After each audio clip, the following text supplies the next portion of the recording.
How you doing? What's up? Yeah, it's your girl Emma back here on Searching Lights, the place where we discuss everything adulting. Yes, we have to get a grip of this adulting thing, man. Yes, we discuss all the things that inspire us, the things we are in awe of, the things we are curious about, the things we want to learn about, the things we have experienced. Oh yes, we can do this because there is a light that is in us that we have to bring out. That's why we're here on this channel. So today I have something I got for you now. Yes, I want to let you know, my dear friend, that it is okay to say no. In fact, I believe it is really okay because have you noticed it's the first word kids learn? No!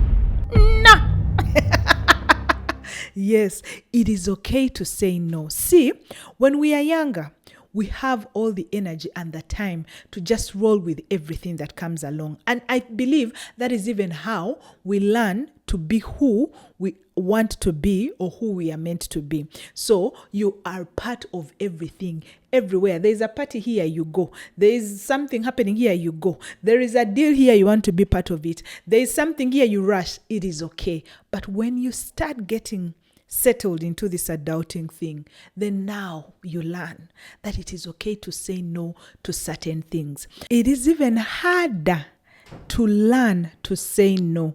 But friend, I'm here to encourage you.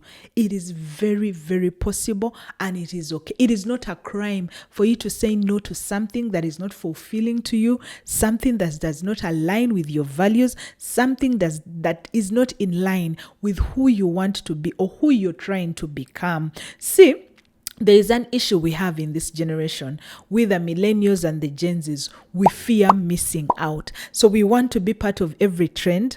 We want to be part of every conversation, even things that don't concern us, even things that do not add to us. We want to be part of them. And this has caused us to be overwhelmed and thinking that we are actually occupied, yet we are occupied with the wrong things.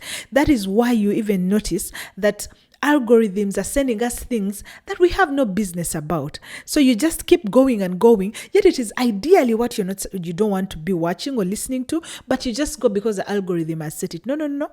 You can say no. No is empowering. So empower yourself.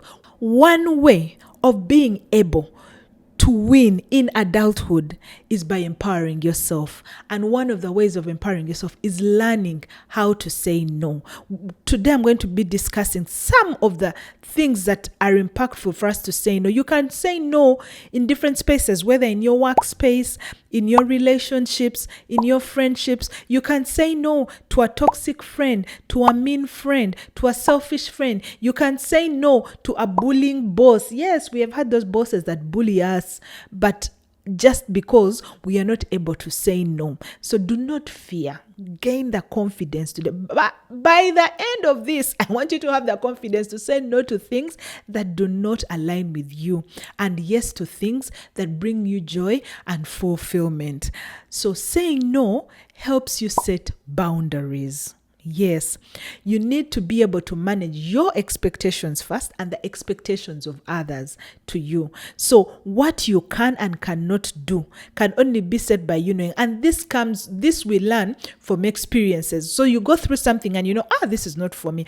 This doesn't work for me. I've had friends who say, I tested alcohol and it did not work for me. That's why I do not drink. See, they have said no to something that does not work for them. So that's why I'm saying they set that boundary that no matter what it is, they are not going to try it out. Yes. So friend, you are able to also set these boundaries and do not even regret it. Just do it in a nice way, in a humble way, in a casual way, so that it doesn't look too aggressive or mean. There is a proper way of doing that. Maybe that is a discussion we can have later on. But saying no also is you taking charge of yourself. Friend, I want to tell you, for your light to shine, you need to take charge of certain things. We need to stop this blame game. Like I said before, that at a certain point in life, you can't be 30 and still blaming your parents yes, it is impactful. How they raised us impacts us and affects us in the long run. But then we have to have started working at it. So we can't be blaming circumstances, situations, people, but never looking at ourselves. So that is why I'm saying it helps you take charge of yourself. This will even help you deal with your mental health better. Yes, it is important, because if your mind is not at peace, if your mind is not clear, then you're constantly going to feel like you're struggling. So you'll accept things you should not be accepting. So I just want you to know that it is possible to take charge of your own life. And this is by saying no to things that don't align with your goals and values. And saying no is you giving control back to yourself. And when you're in control, that means you have confidence in what you're doing. That means you're making better decisions that are helping you grow as a person. And it is self-care. Self-care is not only about you going to do your nails, your makeup, your hair, spending a day sunbathing by the beach. No, yes, that's self-care, but that is not it. It is also you taking time to see what works for you and what doesn't, and rolling with that works for you. And when you learn how to say no, it also teaches you to prioritize. Yes, I believe that personally, I think everything comes in seasons and times. There's a certain point in your life where maybe something that worked for you before will not be working for you now. Yes, maybe then you prioritize on what's working for you. You prioritize, you set goals. So then you know that this is the goal I have for this year, and you prioritize it. But if you do not learn to say no, then you will find yourself that you are not achieving your goals because you're constantly busy with other things that are not priorities. You're procrastinating that which is important, and what is not important is what is occupying your time. Yes, it also helps us focus. Yeah, we overcommit ourselves, because we are so scared of saying no. So we find ourselves accepting to do everything. You're accepting to help your friend move. You the same day you're accepting to help another friend do something else. You're accepting to do it. So you find yourself overwhelmed, and you're like, oh my God, I'm so tired today. And you notice you've not even done anything for yourself. I will give the best example. I have a friend. No, let me not even use my friend. Let me use myself, because as the friend was discussing it, I remembered it also happened to me. I used to be that person who overcommits. Like, I have to be everywhere for everyone. And then I noticed that I was not doing enough for myself. Yes, it is good to want to see others grow, but for others to grow and you're left behind doesn't work. So you also have to begin to say no. So I noticed that certain things were consuming. They were consuming my time. For example, at that time, so many friends of mine were getting married, and everyone was choosing me to be their maid of honor. And I thought it was, because I'm a good friend. No, it is because I could afford, for some friends, not all, I could afford to buy the attires and take care of myself, because I think sometimes when you're doing that's what is expected of you. Then I noticed my perspective of what a maid of honor should be was not the same perspective of what these people are choosing me. I believe it should be someone who is actually involved in your life, who wants the best for you, who can encourage you and counsel you when you're doing wrong. But this is not what these people wanted from me. They just wanted me to show up when I've paid everything that they need. So I said, I'm not going to start accepting to be people's maid of honors. I have a few friends who got mad at me for making that choice, but when I said no, I felt relief, because now I put that money to work in something else. I was able to contribute it to an investment club I was in. So wasn't that something that added value to me? Yeah. So saying no also brings self-respect, because when people know your limits, when people know your boundaries, they begin to respect you.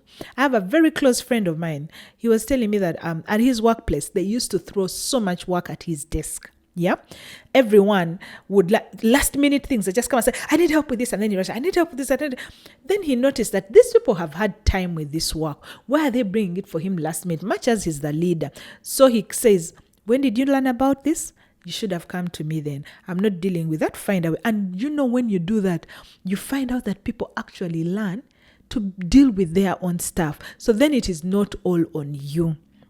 and they learn, you don't go to this person with last minute things unless it's an actual emergency. And now he says he's able to breathe at his workplace. So we have all had those bosses, who are always throwing work until the one day you tell your boss, you know what, I'm not doing this.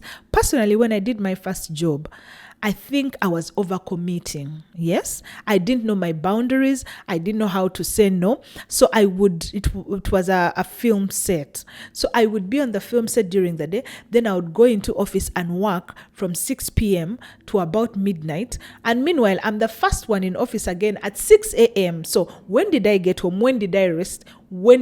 Imagine that. So I leave at midnight. That means I'm getting home at about 1 a.m. Then I'm at work by 6 a.m. So I was overcommitting until one day I said, you know what? After 6 p.m., it's done. On the weekends, it's done. And when I did that, everyone at the workplace knew I was no longer available to take on certain tasks. And people started also so I was even taking on other people's tasks. So until I learned to say no, I did not have that breather and relief. Saying no also teaches you how to manage your time, because you're able to decline the non-essential things and focus on what is essential for you. And this will bring you more joy and more fulfillment. So do not be afraid. Saying no also helps give you a reputation. People will know that this person has this particular standard. Yes. And they will not bring their unreasonable expectations or requests to you, because they know if I take this request to this person, they will not accept it, because it's above and beyond or below what they need to do. So friend, trust me, it is okay. It is okay to say no in your professional spaces and in your personal spaces. I need you to know, my dear friend, that saying no is you saying yes to yourself. Yeah? So let me know in the comment section. Have you been able to learn to say no, or are you still struggling with it? Let us know. Let us share. And how has being able to say no been able to improve and impact your life? Because people think no is just a negative thing. It means you're being mean. But no, my friends have now learned that when she says no, she's not being mean. It is just something that is not working for her. And if I am willing, then I am available and fully. And they know then I will put all my energy and effort into it and yield great results. So yes, say yes to yourself by saying no to things that are unreasonable to you. Thank you so much for your time. I look forward to continuing this conversation in the comment section. Please remember to like, to subscribe, and to share this channel. I love having you around. Thank you so much and see you soon. Bye-bye.